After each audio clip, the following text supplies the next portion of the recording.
देखो, तो slope of this line is parallel to x axis.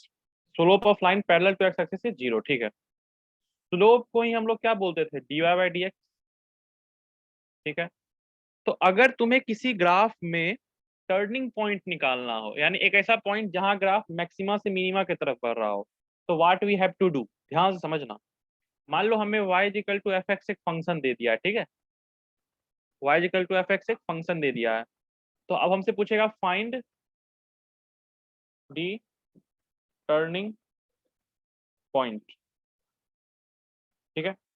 Basically turning point के लिए मैथमेटिक्स में वर्ड आता है क्रिटिकल पॉइंट। क्रिटिकल पॉइंट होता है इन सबको, critical point, mathematical word critical point हो गया, ठीक है। तो अब हम लोग क्या करेंगे, प्रोसीजर क्या होगा, एल्गोरिथम क्या होगा वो समझो। हम लोग y का पहले डिफरेंशिएशन निकालेंगे, ठीक है, और उसको जीरो को इक्वेट कर देंगे। तो जहां जहां पे जो जो वैल्यू आएगा ना इसका, जीरो जहां रखने पे, वो सब पॉइंट वो होंगे जहां पे कि ग्राफ टर्न कर रहा होगा, टर्न कर रहा होगा। इस सब इन सब टाइप के पॉइंट्स हम लोग वहां पे डिफरेंशिएशन को जीरो करके निकाल सकते हैं। जैसे मानो एग्जाम्पल लेते हैं, एक सोचते हैं एग्जाम्पल लेके, y is equal to x square minus 2x plus 1, एक ग्राफ है, ठीक है। This is a function. पूछता है कि इसका क्रिटिकल पॉइंट निकालिए, find critical points, critical points. कुछ नहीं करना है, डिफरेंशिएट कर दो।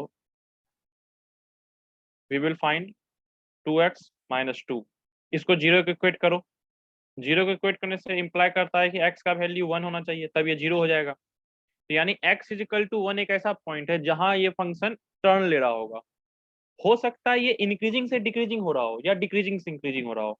देखो टर्निंग पॉइंट तो दोनों हो सकते हैं ना, कि इंक्रीज डिक्रीजिंग से इंक्रीजिंग भी हो सकता है, इंक्रीजिंग से डिक्रीजिंग वाला भी पॉइंट हो सकता है, ठीक है। तो ये वाला पॉइंट जो है, ये दोनों चीज बता रहा है, मतलब सॉरी जो भी बता रहा हो, लेकिन हाँ इतना पक्का है कि ये क्रिटिकल पॉइंट है, ठीक है।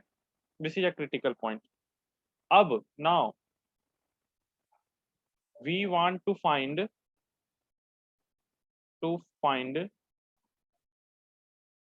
अब हम लोग ये पता करना चाहते हैं कि कौन सा क्रिटिकल पॉइंट किस टाइप के क्रिटिकल पॉइंट को दर्शाता है। इसका मतलब एक ऐसा क्रिटिकल पॉइंट होता है जहां पे फंक्शन इंक्रीजिंग से डिक्रीजिंग बनता है।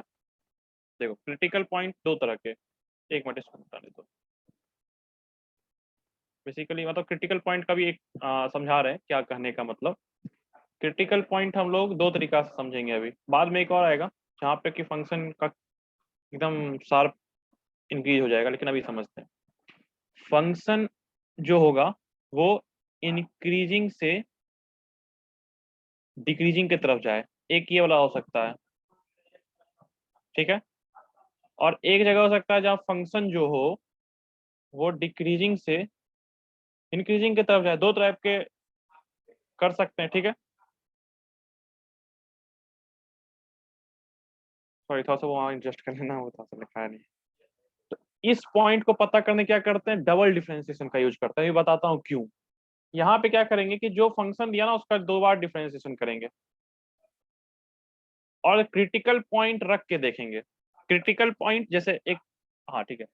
तो इस ये जो आएगा इसमें क्रिटिकल पॉइंट रख के देखना, अगर अगर क्रिटिकल पॉइंट रखने पे ग्रेटर देन जीरो आ जाए तब ये वाला केस होगा, और अगर क्रिटिकल पॉइंट रखने से लेस देन जीरो आ जाए, अभी मैं करके दिखाऊंगा कैसे, तो ये वाला केस हो जाएगा, यानी कि फंक्शन इंक्रीजिंग से डिक्रीजिंग हो रहा होगा।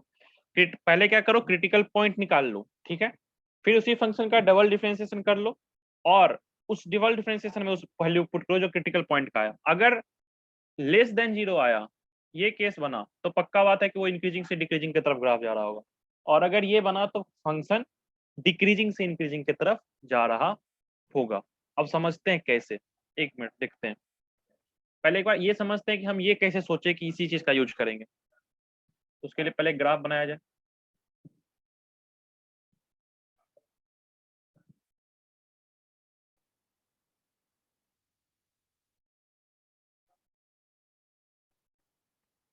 अच्छा एक चीज हमको बताओ, d2y by d x square अगर ग्रेटर देन जीरो है, मतलब u फंक्शन को डिनोट कर रहा है, तो ग्राफ नीचे की तरफ होगा या ऊपर की तरफ होगा, यानी कि कटोरा जो है ऊपर की तरफ या नीचे की तरफ? ऊपर की तरफ। ये ऐसे हो जाएगा ना, ग्राफ यूं होगा, ठीक है। और अगर d2u by d x square, sorry, एक मिनट रुको, ग्राफ यूं होगा ऊपर की तरफ, यूं ऊपर की तरफ होगा, ठीक है। जैसे ये वाला पोर्शन देखो यहाँ पे, एक मिनट गौर करना, ये वाला पोर्शन दिख रहा है ना, ये वाला पोर्शन ग्राफ का कैसा है, ऊपर की तरफ मूव किया हुआ है ना, ऊपर की तरफ मूव किया हुआ है, तो यहाँ पे हर पॉइंट पे d2 by d x square कैसा आएगा, ग्रेटर देन जीरो। इस पोर्शन में ग्राफ नीचे की तरफ मूव किया हुआ है, तो इस पॉइंट पे, इस यहाँ पे जहां पे भी तुम d2 by d x square निकालोगे ना, वो लेस देन जीरो आएगा। तो अगर d2 by d x square less than zero आएगा तो ग्राफ नीचे की तरफ होगा। हाँ, अब तुम बोलोगे भैया इस दोनों के बीच में एक ऐसा पॉइंट आएगा ना जहाँ पे कि जीरो बराबर जीरो हो जाए, d2 by d x square, तो d2 by d x square जहाँ जीरो होगा वो पॉइंट ऑफ इन्फ्लेक्शन कहलाता है। हाँ, उसका कुछ केस और होता है लेकिन अभी उसमें नहीं जाना है। ये ध्यान रखो कि जहाँ d2 by d x square zero कहलाएगा, हो जाएगा d2 by d x square जहाँ जीरो हो जाएगा, वो पॉइंट कहलाता है point of inflection. Point of inflection, what we mean by point of inflection बाद में बताऊंगा, अभी सिर्फ जान लो कि इसको पॉइंट ऑफ इन्फ्लेक्शन कहते हैं। अब यहाँ समझते हैं, इस ग्राफ में समझने का कोशिश करते हैं कि मैं समझाना क्या चाह रहा हूँ बेसिकली।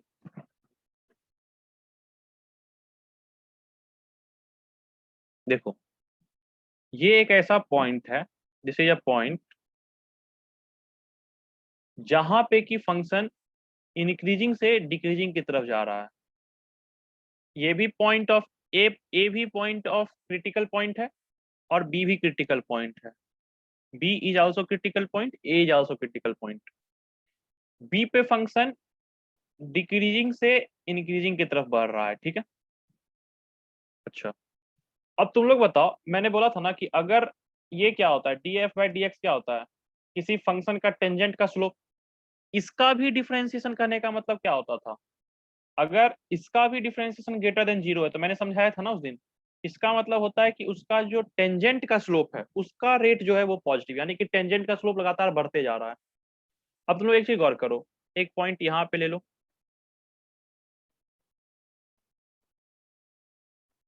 एक पॉइंट यहाँ ले लो, एक पॉइंट यहाँ ले लो, एक पॉइंट उसी तरह यहाँ, यहाँ और यहाँ।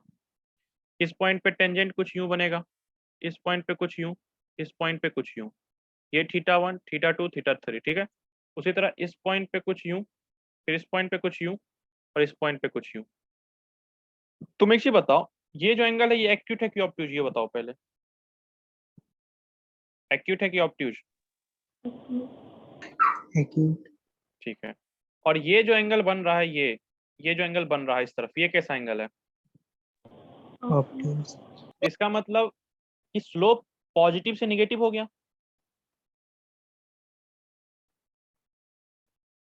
क्या कहते हो, बताया था ना कि टेन थीटा ऑब्ट्यूज कैसा होता है, निगेटिव होता है।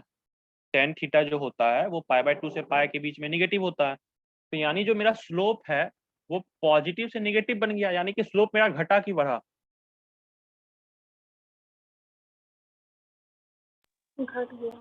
घट गया ना। तो घट जाने का मतलब क्या है कि ये जो क्वांटिटी है, this quantity will be less than zero, क्योंकि जो स्लोप है वो घट रहा है ना, तो यानी कि जो रेट ऑफ चेंज है वो क्या है, लेस देन जीरो है। कोई चीज अगर घटता है ना तो उसका रेट ऑफ चेंज जीरो होता है, ये ध्यान रखना।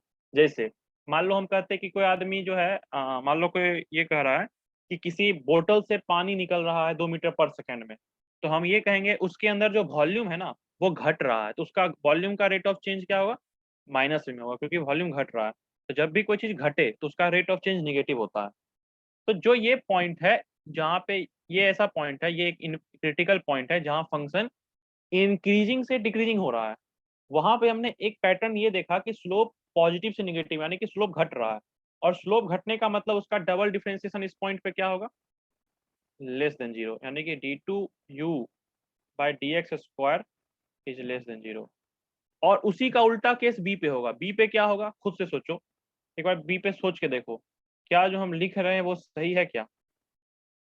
जैसे मान लो यहाँ पे फिर से टेंजेंट बनाओ तो पता चलेगा यहाँ पे ऑब्ट्यूज था और इस तरफ टेंजेंट एक्यूट हो गया, थीटा एक्यूट है, इस तरफ ऑब्ट्यूज है, इसका मतलब कि निगेटिव से पॉजिटिव बन गया ना। तो क्योंकि स्लोप निगेटिव से पॉजिटिव हुआ, इसका मतलब स्लोप बढ़ा, और स्लोप बढ़ा तो यानी कि rate of change of slope is greater than 0। इसका मतलब हम लोग को एक चीज पता चला कि जो स्लोप है वो बढ़ रहा है। तो जिस पॉइंट पे स्लोप बढ़ता है ना, उस पॉइंट पे d2u/dx² ग्रेटर देन 0 होता है। तो है दोनों पॉइंट क्रिटिकल पॉइंट्स ही, लेकिन क्रिटिकल पॉइंट्स होने के बावजूद दोनों में अंतर है ना, क्योंकि एक ऐसा क्रिटिकल पॉइंट है जहां फंक्शन इंक्रीजिंग से डिक्रीजिंग हो रहा है, एक फंक्शन जहां डिक्रीजिंग से इंक्रीजिंग हो रहा है। तो अगर तुमको क्रिटिकल पॉइंट निकालने बोले तो सिंपल सा बात है, उस तुमको क्या करना है कि फंक्शन डिफरेंशिएट करके 0 से इक्वेट करना है। लेकिन अगर ये पूछे कि बताओ वो पॉइंट क्रिटिकल वाला कैसा है, यानी कि वो इंक्रीजिंग से डिक्रीजिंग वाला या डिक्रीजिंग से इंक्रीजिंग वाला है, तो तुम लोग को ये करना पड़ेगा, डबल डिफरेंशिएशन निकालना पड़ेगा, क्रिटिकल पॉइंट उसमें पुट करना पड़ेगा, साइन देखना पड़ेगा कि पॉजिटिव है निगेटिव है, और फिर ये जो ऊपर लिखा है ना ये वाला क्रिटिकल वाला कि ये होना चाहिए। अब क्या है कि इन दोनों का नाम है, ए और बी को स्पेशल नाम बोलते हैं। ए का नाम होता है, ए को हम लोग बोलते हैं मैक्सिमा।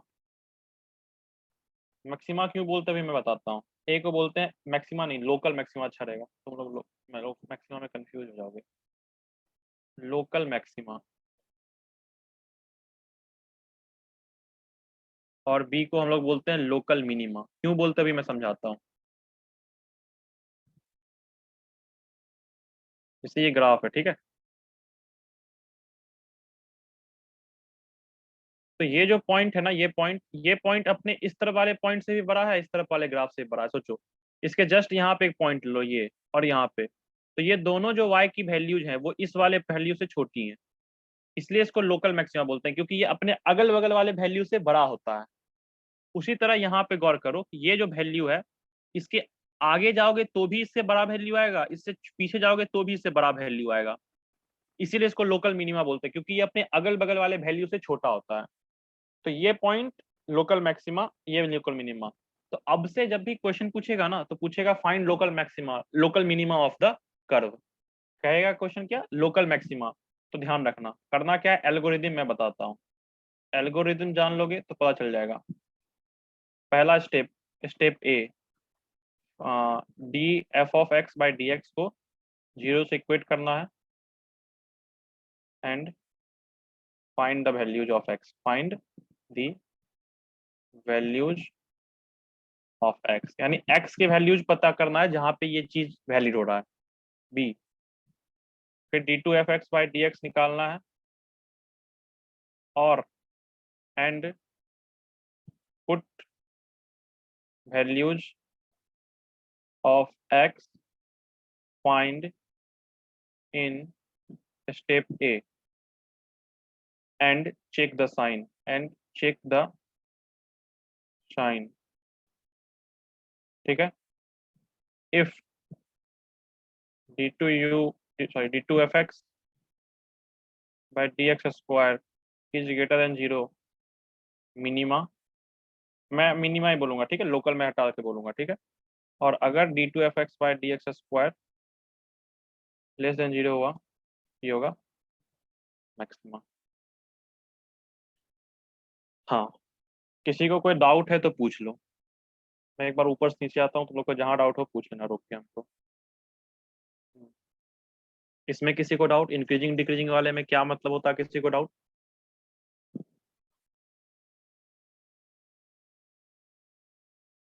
चलो,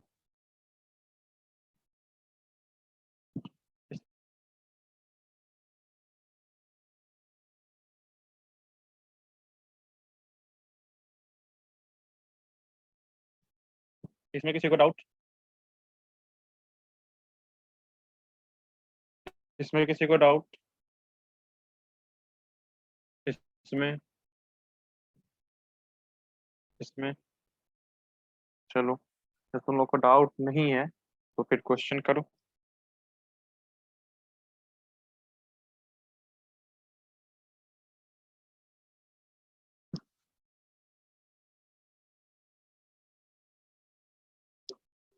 और जो अभी हम बताए हैं ना, ये चीज फिजिक्स में बहुत जगह काम आएगा, लोकल मैक्सिमम मिनिमा, तो इसका जितना हो सके।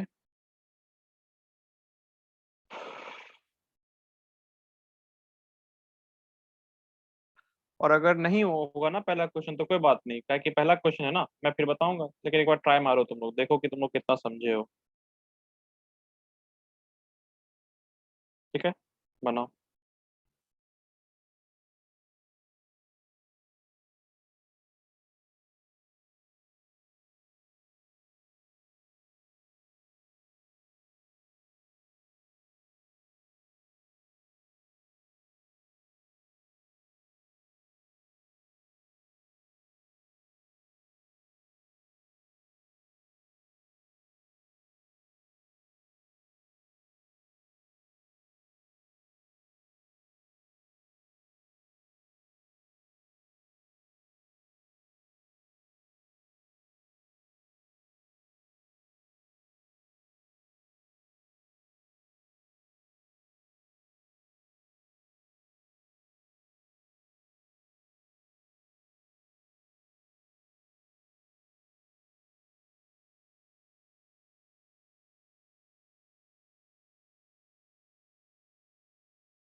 हुआ बच्चों?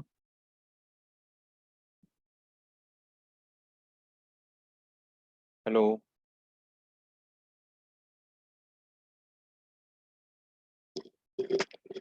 आवाज आ रही है? हाँ भैया। चलो करते हैं। तो अगर मैक्सिमम मिनिमा निकालना है तो फर्स्ट स्टेप क्या करेंगे कि पहले dy बाई डी एक्स निकालेंगे। तो dy बाई डी एक्स निकालो, क्या आता है? मेरे ख्याल से एक्स स्क्वायर माइनस 5x + 6 आया। इसको जीरो से इक्वेट करो तो एक वैल्यू 2 मिलेगा और एक वैल्यू 3 मिलेगा। ठीक है, तो हमें क्रिटिकल पॉइंट्स तो मिल गए। अब इन क्रिटिकल पॉइंट्स में कौन सा मैक्सिमा है कौन सा मिनिमा, उसके लिए क्या करेंगे? d2y/dx² निकालेंगे, यानी कि इसको फिर से डिफरेंशिएट करो। तो d2y/dx² कहने का मतलब इसको फिर से डिफरेंशिएट करने से क्या मिलेगा? 2x - 5। अब क्या करो? Now let x is equal to 2। x is equal to 2 पे क्या वैल्यू आता है बताओ? 2x - 5 बराबर -1 -1। लेस देन 0, यानी कि ये कैसा है? मैक्सिमा है। और x इज इक्वल टू 3 रखने पे क्या आता है? 1, 1। जो कि 0 से बड़ा है, इसका मतलब ये मिनिमा। बताया ना अभी मैंने, मिनिमा मैक्सिमा के लिए बस d2y/dx² निकाल लो, उसमें उस वैल्यू को पुट कर दो और देखो उसका साइन क्या है।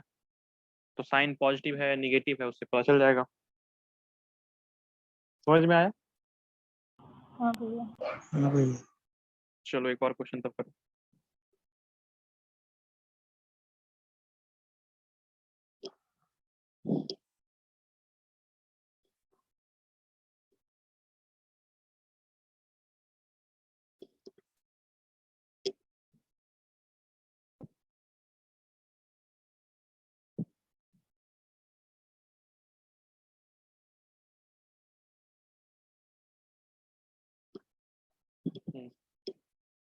ये दे रखा है और तुम लोग को मैक्सिमम मिनिमा निकालना है, निकालो पहले।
हाँ हुआ।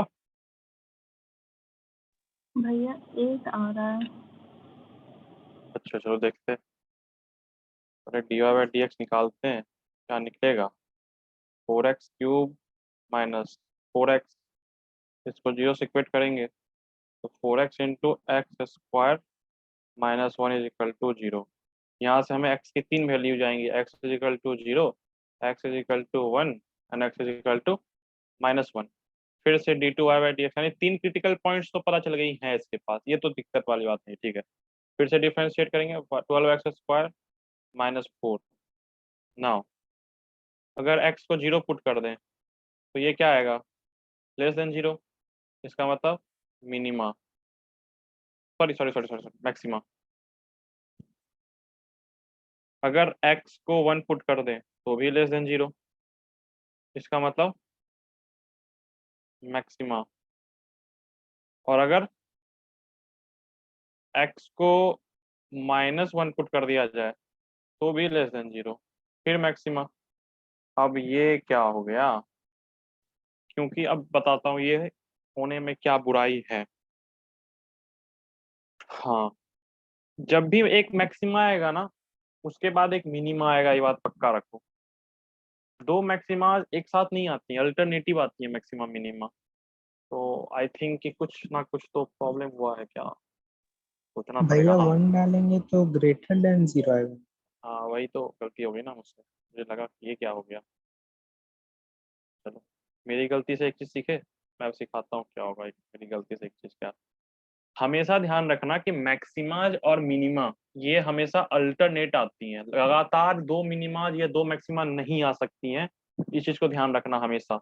वो मैं भी इसका ग्राफ बना के भी बताता हूँ तुम लोगों को, देखना। मिनिमा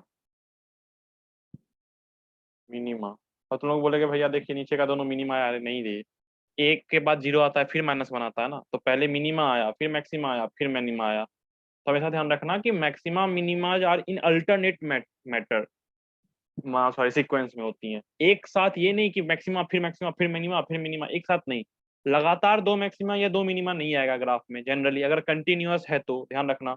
अगर ग्राफ कंटिन्यूअस यानी लगातार बन रहा है, अगर कहीं ग्राफ टूट के फिर ऐसे से हो गया, ये इस टाइप का ग्राफ नहीं बात कर रहा हूँ, इस टाइप का ग्राफ नहीं, यहाँ पे पहले बीच में टूट गया फिर ऐसा नहीं। अगर ग्राफ कंटिन्यूअस है तो ध्यान रखना, अगर ग्राफ कंटिन्यूअस है तो मैक्सिमा मिनिमा अल्टरनेट आएंगे। अब चलो एक बार एक काम करते हैं, इसका ग्राफ बनाते हैं इस फंक्शन का। मैं बनाता हूँ, तुम लोग देखना। ग्राफ फंक्शन क्या है, x⁴ माइनस 2x² + 2, ठीक है।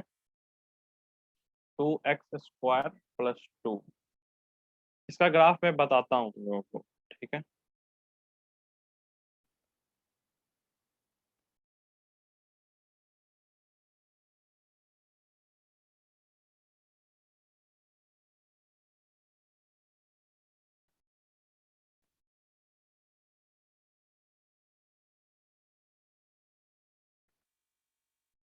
ये है इसका ग्राफ, ये है इसका ग्राफ। अब देखो ये पॉइंट कौन सा है, क्रिटिकल पॉइंट 1। ये एक क्रिटिकल पॉइंट है, ये एक क्रिटिकल पॉइंट है, और ये एक क्रिटिकल पॉइंट। हम लोग को भी 3 क्रिटिकल पॉइंट्स है। ये कौन सा पॉइंट है, x = 1। ये कौन सा पॉइंट है, x = 0। और ये कौन सा पॉइंट है, x = -1। अब खुद गौर करो, ये पॉइंट क्या आया, मिनिमा है।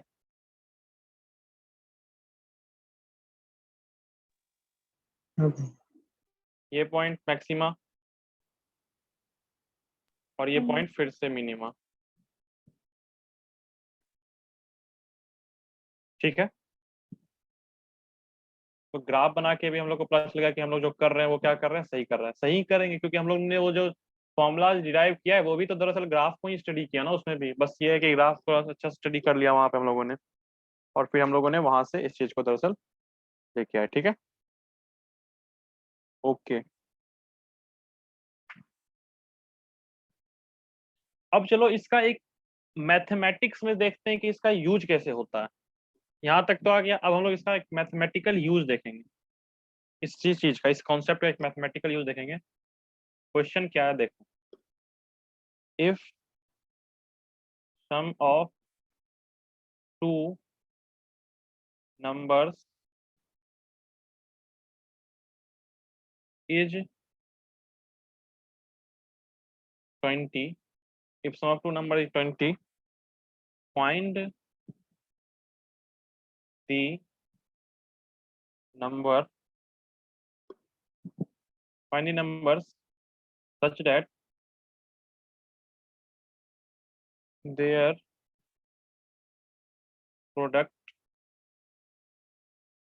is maximum। जब भी इस टाइप का क्वेश्चन है ना कि मैक्सिमम मिनिमम डिफरेंशिएशन वगैरह का यूज फ्रीक्वेंटली होता है। अभी तो तुम लोग 10th में हो तो तुम लोग अभी ज्यादा यूज किए नहीं होगी, या शायद पहला क्वेश्चन अभी तक लाइफ में मिला होगा जो इसमें हम यूज करेंगे हम लोग ये चीज।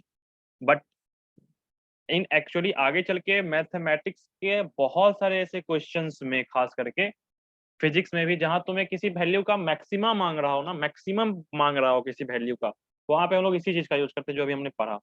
अब पहले देखो कैसे करेंगे। एक क्वेश्चन मैं बनाता हूँ, फिर तुम लोग कवर करना कोई question. Let us suppose numbers are x and y. Let us suppose numbers are x and y. तो क्वेश्चन के हिसाब से हमें एक चीज तो दे रखा ना कि दोनों का सम 20 है। अगर दोनों का सम 20 है then y is equal to क्या होगा, 20 माइनस एक्स। तो हमसे क्या पूछता है कि फाइंड नंबर्स, ऐसे नंबर्स बताने हैं कि देयर प्रोडक्ट इज मैक्सिमम। तो हमें ऐसे बताने हैं कि इनका प्रोडक्ट मैक्सिमम हो, यानी कि we have to find x y. ऐसे एक्स और वाई का हमें फाइंड करना है वैल्यू जो कि ये मैक्सिमम निकल के है। सोचो क्या कहना चाह रहा है वो। सोचो अगर मैं एक्स को कल 9 रखूं और वाई को 11 रखूं तो भी ये चीज वैलिड होगा। समझना, अभी थोड़ा सा हम लोग एनालिसिस करेंगे। If y is equal to 9, x is equal to 11, तो भी ये वैलिड है। लेकिन हाँ मतलब ठीक है, तो भी वैलिड है। देन yx का वैल्यू क्या होगा, 99। If y is equal to 8, x is equal to 12, तो भी ये वैलिड है। Then x y is equal to 98, 96। तो तुम लोग एक चीज गौर कर रहे हो ना कि y और x के जगह बहुत सारी वैल्यूज तो आ सकती हैं, कुछ भी आ सकता है। हम चाहे तो 12 या 8 एक्स वाई रख रहे हैं, कुछ भी रख ले। कल माइनस में भी वैल्यूज रख सकते हैं, -1 + 21, वो भी 20 देगा। लेकिन उनका प्रोडक्ट ना चेंज होते रहेगा। एक्स और वाई का वैल्यू अगर चेंज करोगे तो प्रोडक्ट भी चेंज होगा। जैसे हमने दो केस लिया ना, एक में y को 9 रखा, x को 11 रखा, तो y x 99 आया। एक में y को 8 रखा, x को 12 रखा, तो एक्स वाई का वैल्यू 96 आया। लेकिन हमें एक्स और वाई को ऐसे चूज करना है कि उसका जो प्रोडक्ट हो ना, उससे बड़ा और किसी का भी प्रोडक्ट आए ही ना। उससे बड़ा किसी का और किसी भी तुम ले लो एक्स और वाई का वैल्यू, उससे बड़ा ना है। तो हम लोग क्या करेंगे, एक्स एंड वाई को हम लोग लिख सकते हैं क्या, एक्स इंटू 20 माइनस एक्स हो चुका है। वाई है ना, वाई को हम लोग ये लिख दिए, this is equal to 20x minus x square.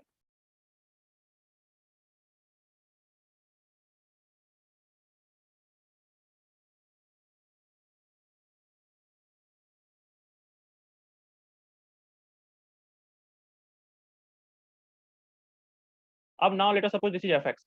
हमें क्या निकालने के लिए पहले हम इसका एफ डैश एक्स निकालेंगे, यानी डिफरेंशिएशन करेंगे। क्रिटिकल पॉइंट देगा एक्स बराबर 10, अब -2। अब -2 एक्स का वैल्यू पे डिपेंड,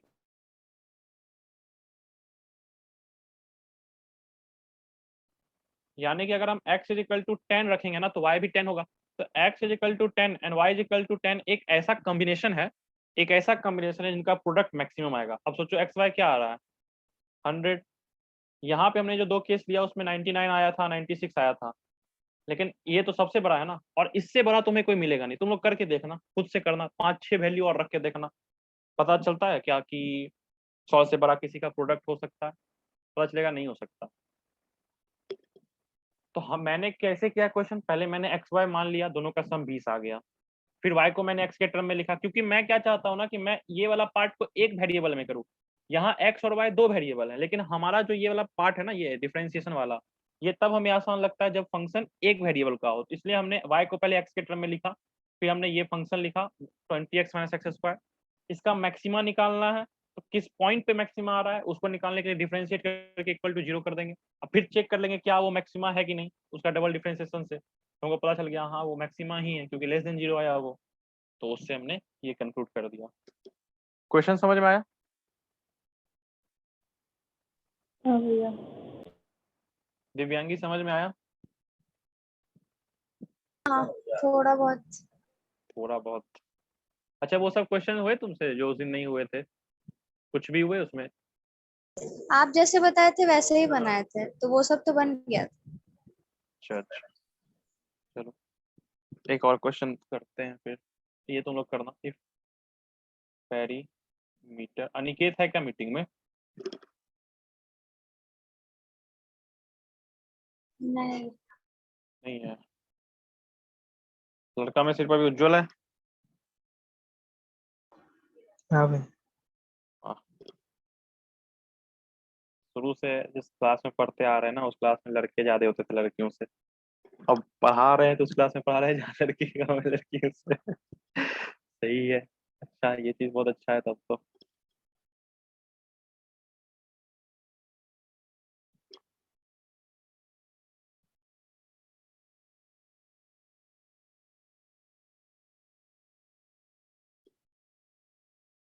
निकालो। If perimeter of rectangle 20, find the sides. एक पेरीमीटर, रेक्टेंगल के पेरीमीटर 40 मीटर है, ठीक है।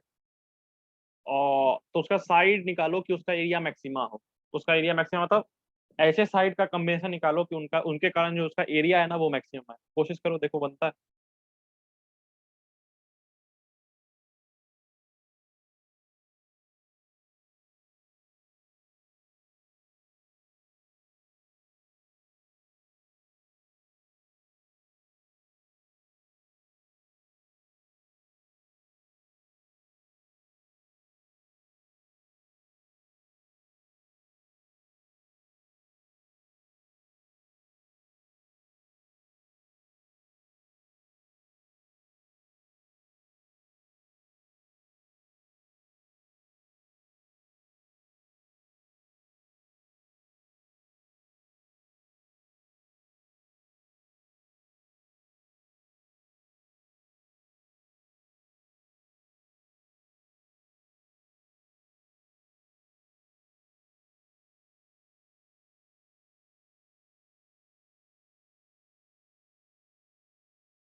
हुआ बच्चों?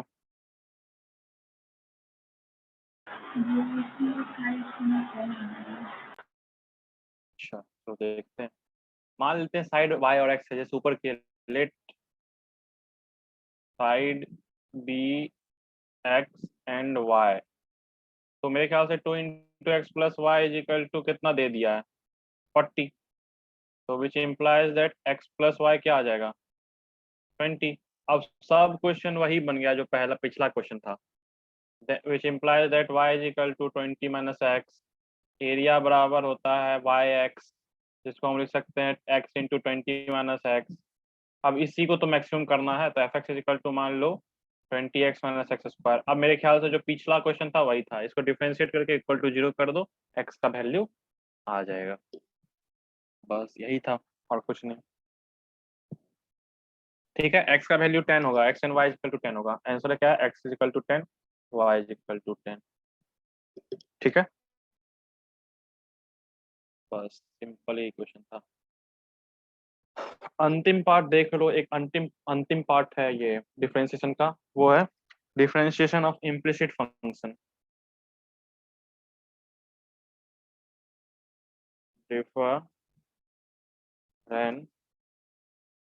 Differentiation of implicit function, implicit function. अब ये क्या है? देखो फंक्शंस ना दो तरह के होते हैं।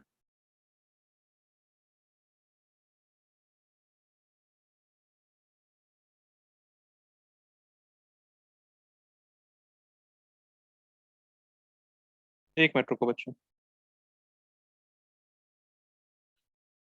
फंक्शंस दो तरह के होते हैं। एक ऐसा फंक्शन जिसमें तुम y और x को अलग कर सकते हो, y और x को अलग अलग लिखा सकता है। जैसे जब हम लिखते हैं ना y equal to x square plus 2x plus 3, तो इस केस में क्या है कि y एक तरफ है और x एक तरफ है।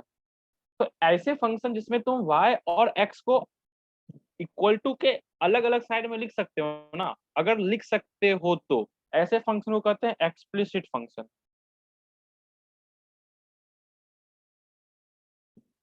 ठीक है। कुछ कुछ ऐसे फंक्शन होते हैं जैसे कि ये y x plus x square y square plus y x y is equal to y x sorry plus 1 is equal to 0। ये एक ऐसा फंक्शन है जिसमें कि तुम y और x एक ही तरफ है और तुम उसको ऐसा नहीं कर सकते कि y को एक जगह x को एक तरफ रख दो। हाँ, थोड़ा मोड़ा चेंजेस करके किया जा सकता है, लेकिन जो दिया गया फॉर्म है हमें, जो फॉर्म हम लोग को दिया गया, ये कैसा फॉर्म है? इम्प्लिसिट फॉर्म है। इम्प्लिसिट फंक्शन उसको बोलते हैं जिसमें कि x और y दोनों एक साथ एक ही तरफ हो। This is known as implicit function. तो अभी तक हमने जितने भी फंक्शंस के डिफरेंशिएशन किए ना, वो सब के सब एक्सप्लिसिट हैं थे। अब हम लोग नया तरह का फंक्शन यानी इम्प्लिसिट फंक्शन का डिफरेंशिएशन सीखेंगे। इम्प्लिसिट फंक्शन का डिफरेंशिएशन क्या होता है ना, पूरा नहीं करना। जैसे मान लो यही फंक्शन है y x plus x square y square plus 1। ठीक है, इसमें क्या करना है अपने को? इक्वल टू 0, दोनों तरफ डिफरेंशिएट कर दो। तो डिफरेंशिएट करने पे क्या होगा? इसको प्रोडक्ट रूल से करेंगे, इसको प्रोडक्ट रूल से करेंगे, और कांस्टेंट का डिफरेंशिएशन 0।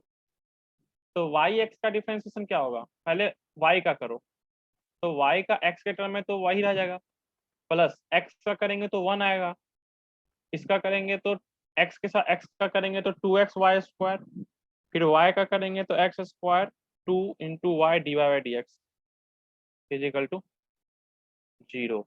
यानी इम्प्लिसिट फंक्शन का डिफरेंशिएशन करते समय ना हमें d y by d x का टर्म निकलेगा। ठीक है, तो हम लोग d y by d x के टर्म को एक तरफ कर लेंगे, d y by d x के टर्म को एक तरफ कर लेंगे। ठीक है, तो d y by d x वाले टर्म को एक साथ रखो, तो जो कॉमन आएगा उसको लिख लो, x plus 2x square y, और जो बच गया पार्ट उसको उस तरफ ले आओ, is equal to minus y minus 2x y square. अब क्या करो? डिवाइड दे दो बस, तो तुम्हें आ गया ना d y by d x minus of y plus 2x y square divided by x plus 2x square y. So this is the how we do implicit function. कैसे करते हैं? कुछ नहीं करते, डिफरेंशिएट वैसे ही करेंगे जितने हमारे पास रूल है ना उसी के अंदर करेंगे। बस ये ध्यान रखना कि y का differentiation d y by d x होगा, वाई स्क्वायर का डिफरेंशिएशन चेन रूल से करेंगे तो क्या आएगा? 2y into d y by d x. ठीक है, वाई स्क्वायर का अगर डिफरेंशिएशन करूंगा, इस वाले पार्ट का डिफरेंशिएशन करेंगे तो क्या बना? देखो 2y into d y by d x, x square वैसा का वैसा रह गया क्योंकि प्रोडक्ट रूल लगा दिए इसमें। We have applied product rule in this. इसमें करे तो क्या करे? पहले y का किए तो y का किए तो d y by d x आया, फिर x का किए तो 1 आ गया क्योंकि dx बाई डी एक्स 1 होता है। फिर इसमें करेंगे तो पहले एक्स स्क्वायर का करेंगे तो 2x, और dx बाई डी एक्स तो 1, और यहाँ पे d y by d x 1 का करेंगे तो 0, तो 0। बस उसके बाद ये किए और इसका डिवाइड ला के कर दिए। समझ में आया बच्चों?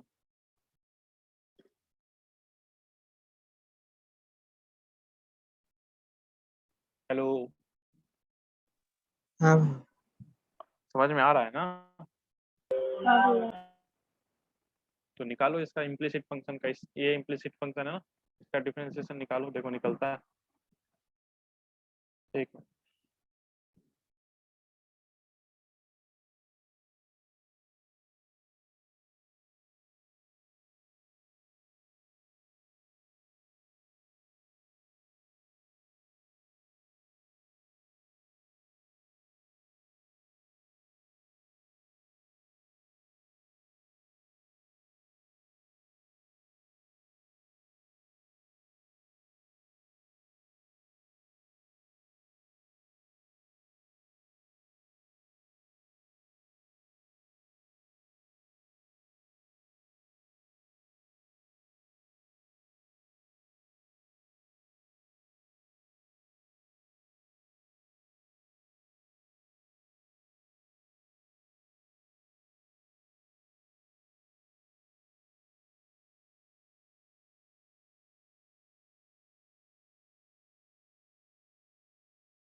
वरना देखो कैसे करेंगे। वाई स्क्वायर का डिफरेंशिएशन कितना होगा, 2y into d y by d x. इसको तो प्रोडक्ट रूल लगाएंगे तो पहले एक्स स्क्वायर का करता हूँ, क्या बनेगा 2x y, फिर y का करूंगा तो x square into d y by d x, फिर इसमें वाई स्क्वायर का पहले करूंगा तो क्या बनेगा 2y d y by d x into x, क्योंकि x मल्टीप्लाइड में है, और फिर x का करूंगा तो वो 1 हो जाएगा, इजिकल टू 0 का कि 5 का डिफरेंस 0। अब जो part d y by d x के हैं उसको एक साथ ले लो, d y by d x वाले एक साथ लेंगे तो क्या बन जाएगा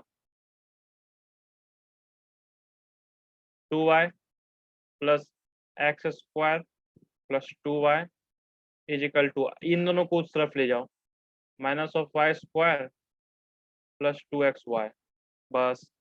तो डी वाई डी एक्स क्या बन गया, d y by d x बराबर minus y square plus 2xy divided by 2y plus x square plus 2y, बस। समझ में आया, ये हाँ सिंपल, भैया। हाँ भाई। बस डिफरेंशिएशन हो गया खत्म यहीं पे। This is all about differentiation. क्या क्या पढ़े इसमें, बेसिकली डिफरेंशिएशन क्या है, tangent, slope, maxima, minima, increasing decreasing, d two y by d x square, implicit explicit, product rule, quotient rule, constant वाला रूल, एडिशन रूल, जो भी रूल पढ़े सब रूल पढ़ दिए इसके अंदर।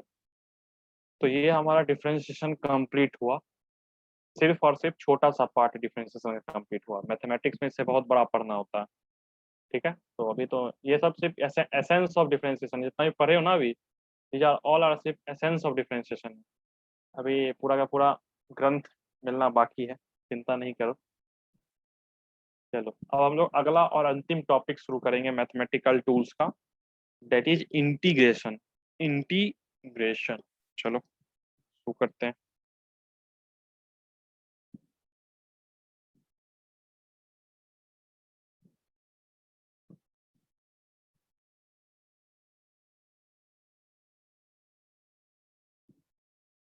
ठीक है,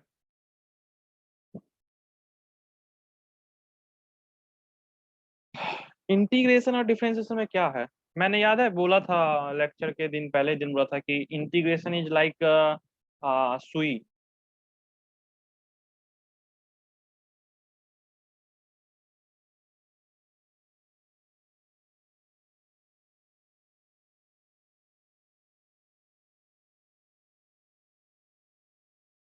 निडल की तरह है, और डिफरेंशिएशन लाइक कैंची का भाग में काट देता है। इंटीग्रेशन छोटे छोटे छोटे छोटे पार्ट को जोड़ना, कोई इंटीग्रेशन। इंटीग्रेशन कहाँ यूज होता है, जैसे इंटीग्रेशन का जो सबसे ना आइंस्टीन और लेबनिज, इन दोनों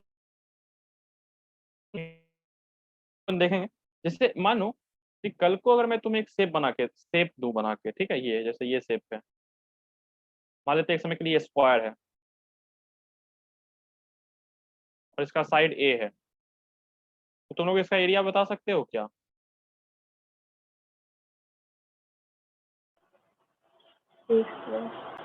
Yes. ठीक है, एक और देता हूँ,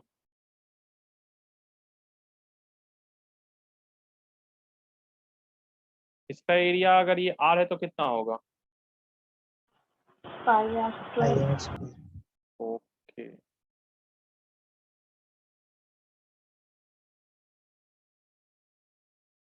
अगर एक मिनट,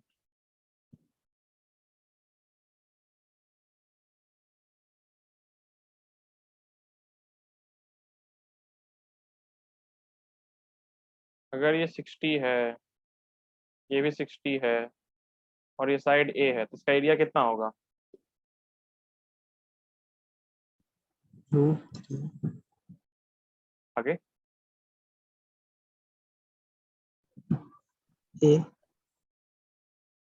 स्क्वायर बाय 4, यही होगा ना, इक्विलेटरल ट्रायंगल ही तो है, ध्यान से देखो ना, दो 60 एंगल होगा तो ये भी तो 60 ही होगा, और 60 60 साइड ए बराबर होगा तो एरिया √3 स्क्वायर, ठीक है। तो यानी तुम लोग कुछ कुछ शेप्स हैं जिसका एरिया तुम लोग बता सकते हो, लेकिन अगर मैं तुमसे पूछूं कि बताओ इसका एरिया कितना होगा,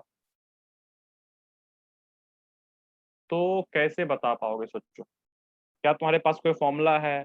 तुम तो बोलोगे भैया ऐसा शेप ही पहली बार दिख रहा है लगता है जिंदगी में, अभी तक जो भी दिखा वो इस टाइप का square, circle, rectangle, sorry triangle type का था।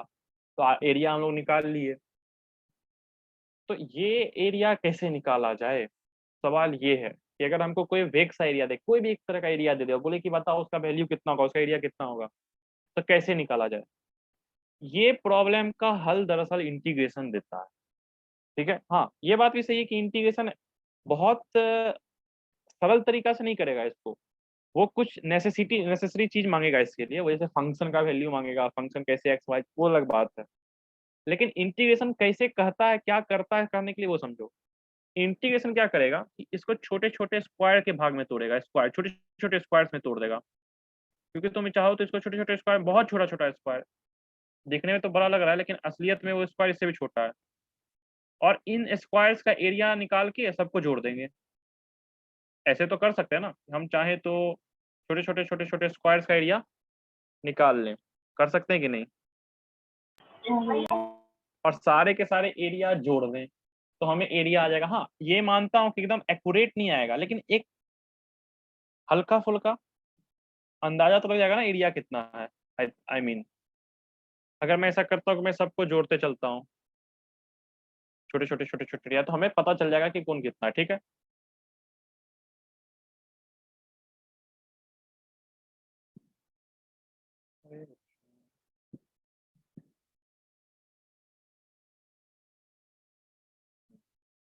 तो अब क्या है कि इस टाइप से, मतलब ये जो उनका थॉट था, शुरू का थॉट था ये कि हम इस टाइप से कर सकते हैं, लेकिन अब इसको ग्राफ से उतारेंगे, समझेंगे ग्राफ में कोऑर्डिनेट सिस्टम पे कैसे करना है। ओह, ये काम ही हो गया है।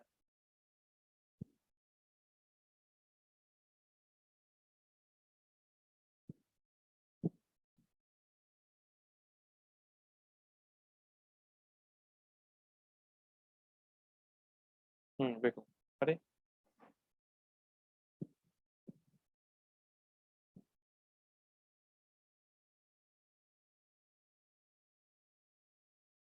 हम्म, जैसे मानो कि मेरे पास यूं एक ग्राफ है, ओके, ठीक है, and we have to find the area, this area, जिस एरिया को मैं बता रहा हूँ अभी। ये एक्स एक्सिस है, ये वाई एक्सिस है, ये कोई ग्राफ है, इस ये ग्राफ है, मान लो एफ ऑफ एक्स का ग्राफ है, फंक्शन ऑफ एक्स का ग्राफ है। ठीक है, एफ ऑफ एक्स का ग्राफ ये दे दिया। Now we have to find the area. मान लो ये ए से बी तक है, एक्स बराबर ए से बी तक, we have to find this particular area. ठीक है, तो कैसे कर सकते हैं, क्योंकि ये ना तो स्क्वायर है ना रेक्टेंगल है ना कुछ है, जो मतलब जो कॉमन होती है उनमें से कुछ है नहीं है, तो फिर ये कैसे करेंगे? तो हम लोग क्या करते हैं ना, छोटा छोटा भाग करते हैं। यहाँ पे गए, यहाँ पे गए और एक छोटा सा इस टाइप का एरिया यहाँ से,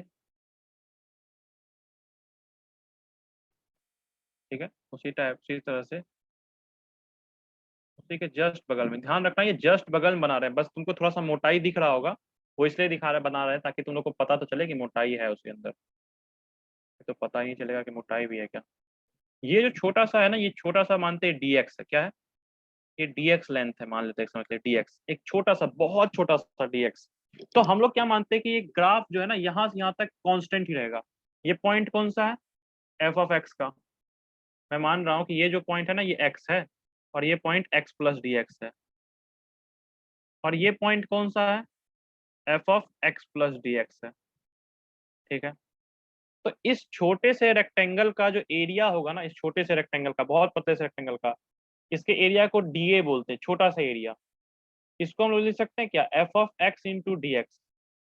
सोचो का है, रेक्टेंगल का जो लेंथ है, this length is equal to f x, और जो ब्रिथ है, ब्रिथ किसके बराबर? D x. तो रेक्टेंगल का area length into breadth, f x into d x.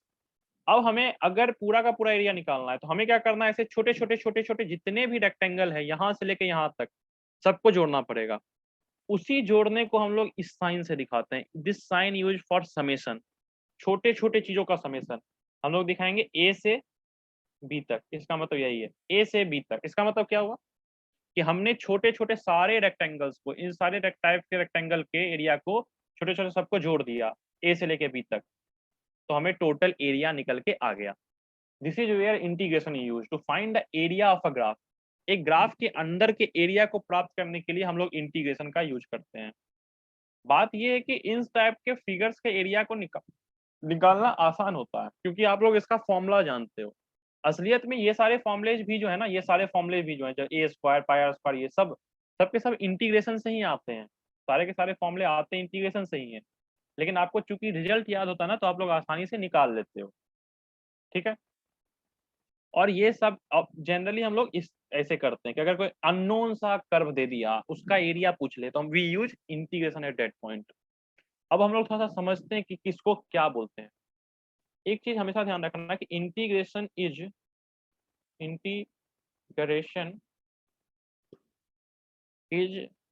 Reverse process of differentiation, reverse process of differentiation.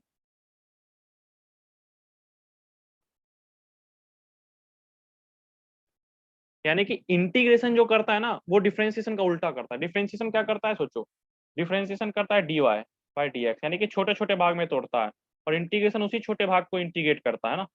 तो यानी इंटीग्रेशन जो है वो डिफरेंशिएशन का रिवर्स पार्ट है बस। अब समझते हैं आगे, जो ये हम लोग यूज किया ना साइन, उस साइन को आज समझते हैं, फिर आज लीव कर देंगे, कोई दिक्कत नहीं है, आज इतना ही देखेंगे। फिर रिप्रेजेंटेशन जो करते हैं उसको समझते हैं, रिप्रेजेंटेशन।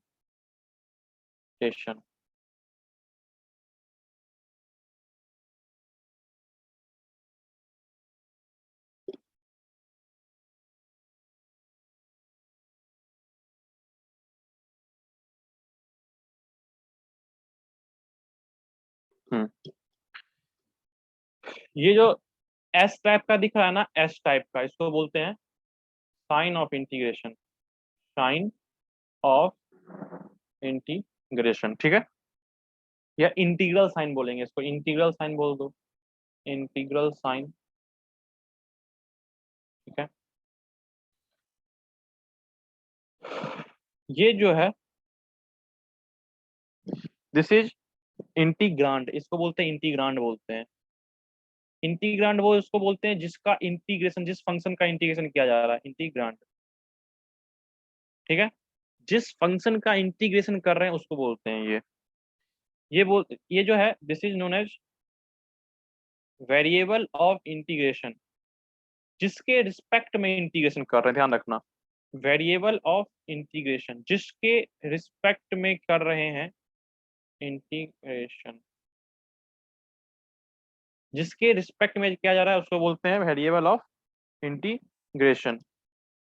ये जो x2 x1 है, these are called limit of integration, इसको बोलते हैं लिमिट ऑफ इंटीग्रेशन। अभी मैं समझाऊंगा, लिमिट ऑफ इंटीग्रेशन वगैरह सब सीखेंगे, सिर्फ जान लो भी रिप्रेजेंटेशन क्या होता है। x1 को बोलते हैं लोअर लिमिट और x2 को बोलते हैं अपर लिमिट। बस इतना ही रिप्रेजेंटेशन है जो कि इंटीग्रेशन का है। इसमें किसी को डाउट, किसी को कुछ पूछना है तो पूछो, अगर कुछ डाउट है तो पूछो। चलो, अब इंटीग्रेशन दो तरह के,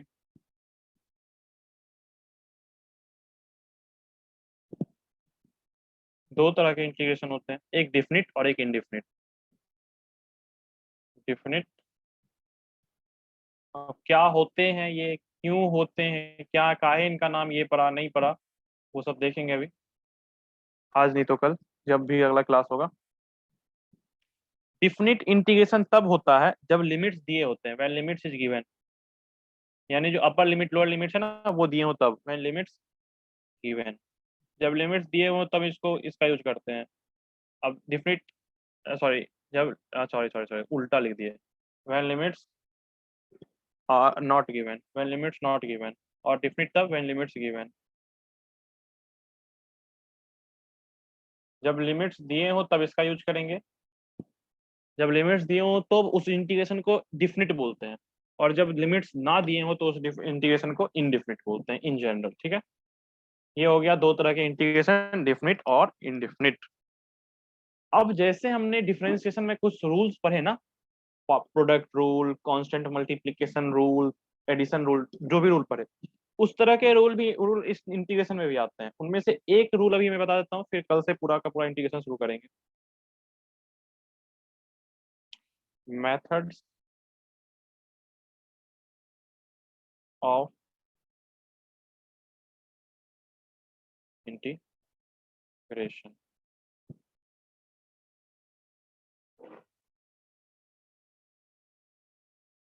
पहला हमारे पास होता है power rule. First one is power rule. जो वहां था ना पावर रूल, वही पावर रूल, बस उसमें इसमें अंतर होता है। जैसे कि अगर x पे पावर n dx हो, इसका इंटीग्रेशन होता है x पे power n plus one. Differentiation में मल्टीप्लाई होता था ना, यहाँ डिवाइड हो जाएगा,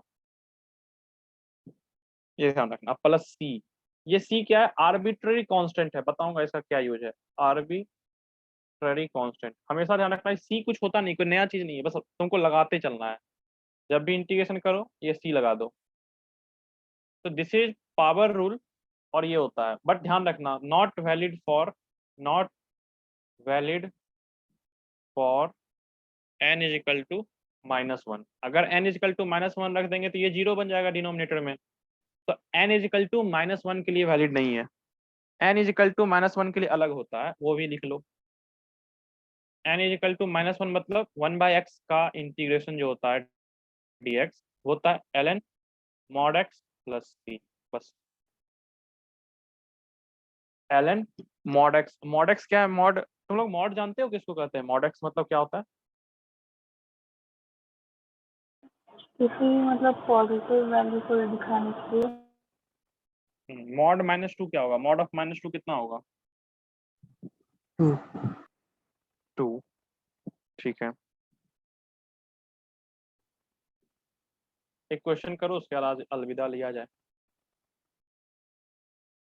बताओ क्या होगा। ऊपर फॉर्मूला भी है, ऊपर फॉर्मूला देख के करो, फॉर्मूला ही देख के करो, पहले करना सीख लो इसको ठीक से।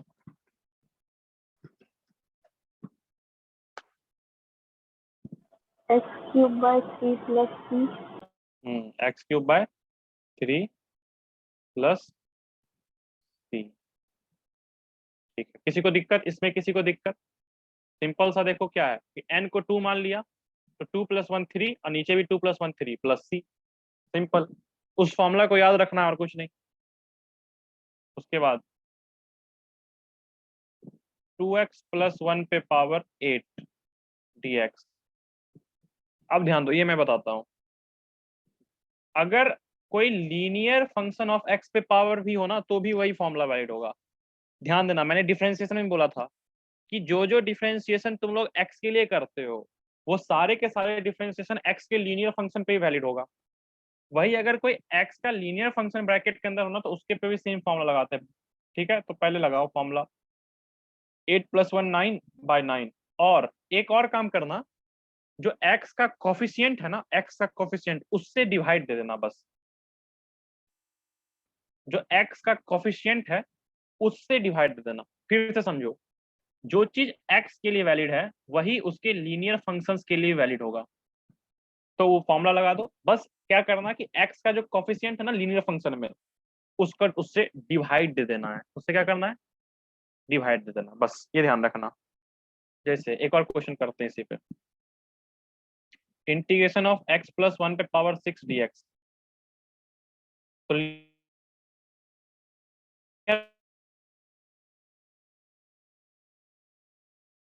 7/7 + c, x का कोफिशिएंट 1 है तो 1 से मल्टीप्लाई कर दो, बस 1 से मल्टीप्लाई हो गया। अब अगर मैं पूछूं कि तुमसे इसका वैल्यू, इसका बताओ, इसका वैल्यू क्या होगा, तो हो सकता है कोई बच्चा ये सोचे कि इसका वैल्यू ये होता हो भैया। तो इसको लिख के और काट देना।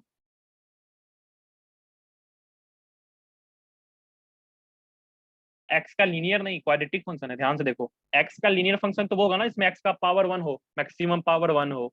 यहाँ पे मैक्सिमम पावर 2 आ गया ना, तो इसके लिए वैलिड नहीं है, तो इसको लिख के काट देना ताकि ये समझ में आ जाए कि अंदर अगर क्वाड्रेटिक क्यूबिक बन जाए तो उसके लिए वैलिड नहीं होता है। ठीक है, हाँ भैया। दिव्यांगी समझ में आया? हाँ भैया। श्रेया? श्रेया नहीं है। चली गई क्या? चलो एक क्वेश्चन अंतिम करो फिर छुट्टी देते हैं। तुम लोग बोलेगा भैया हर बार तो आप छुट्टी बोल रहे हैं, दे कहाँ रहे हैं। बनाओ, ये क्या होगा, इसका वैल्यू बताओ।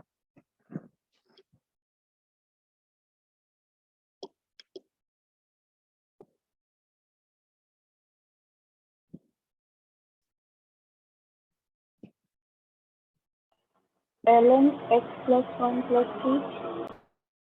आंसर होगा ln mod x+1 प्लस सी, क्योंकि x+1 मतलब कि 1/x जैसा ही तो है, 1/x जैसा ही, और 1/x का ln mod x होता है, तो बस आ गया आंसर। ठीक है, अब अगले क्लास में मैं खत्म ही करूंगा पूरा का पूरा इंटीग्रेशन, क्योंकि इंटीग्रेशन ज्यादा है नहीं। तो अगले क्लास में तैयार रहना, क्योंकि हो सकता है अगले क्लास ना ज्यादा दिन में नहीं चाहता इसको टिकाऊंगा। ठीक है, तो अगले क्लास में प्रिपेयर रहना ताकि, एक मिनट, मैं खत्म कर सकूं, क्योंकि अब इसको खत्म करना है, कुछ पे बहुत दिन चल गया। मेरे ख्याल से 1 महीना से ऊपर हो गया ना अपना मैथमेटिकल टूल्स। आई थिंक तुम लोग डेट लिखते हो क्या?